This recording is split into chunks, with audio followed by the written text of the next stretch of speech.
vascular endothelium growth. Everybody should read on that why it goes up and why it goes down.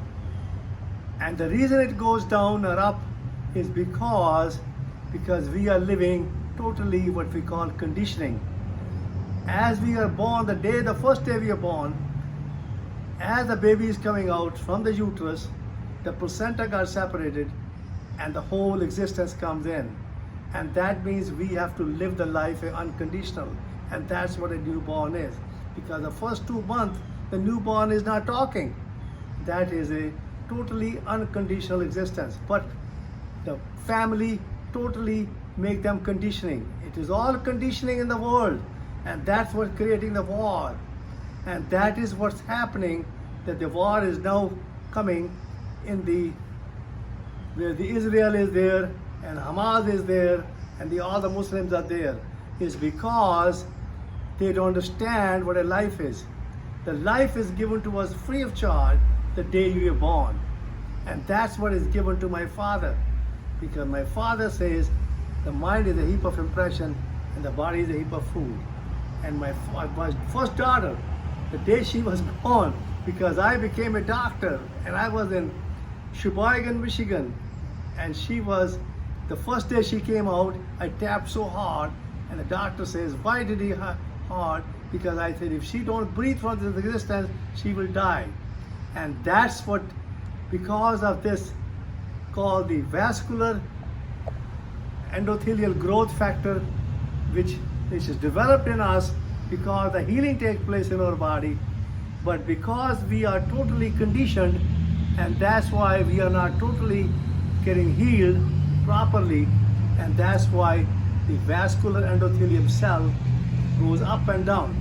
Anyhow, all of you should read, and that's why each cell needs that endothelial vascular growth factor, because that is the protein of the cell, and it is mostly come from B12, and B12 naturally comes from animal fat. Naturally, you also can get from what you call cultured milk, and also from the what you call the fermented milk and fermented what you call food. That's my father had it. My father was living, he knows that the mind is a heap of impression and the body is a heap of food. So now we all have to become towards what we call cell unconditional existence. The unconditional existence is what we have in our body the day we are born. The instant the body is totally perfect, there's nothing can go wrong with his body. And congenital abnormalities can be there. And the pre-congenital, that is the lifestyle changes. That's our exercise, diet, and all that stuff, which we all have to do that. And second thing which we have is the intellect. Intellect gives us to live in the present, but unfortunately we are totally conditioned. And the intuition gives us only 1% of consciousness, 99% we are not conscious.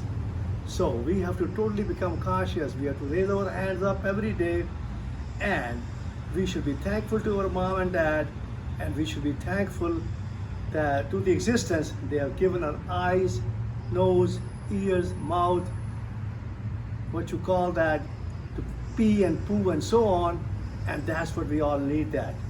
And we all need to live a life. And every cell in our body, our body is made of 100 trillion cells, and each cell has 100 trillion atoms, and each atoms are running so fast we can't even control it. So we have to learn how to become alive, and that's the most important thing. The World War First and Second happened because they never understood life. Now we understand what a life is, and that's why we should not have a World War III. Now we can see that what's happening with Israel and all the people who are against Israel, what you call that Muslim countries, now they are getting together and they don't want to fight, because we should all realize that we all are breathing the same air, because we all are still living we should learn how to live in the present, and that's what we should live. And I want everybody should live in the present and live a life, and that's what a life should be, and that's where the war should be stopped. And I want everybody to understand the vascular endothelial cell system in our body, how it goes up and how it goes down, how it correlates with the what we call unconditional existence. And I love you all. Thank you very much.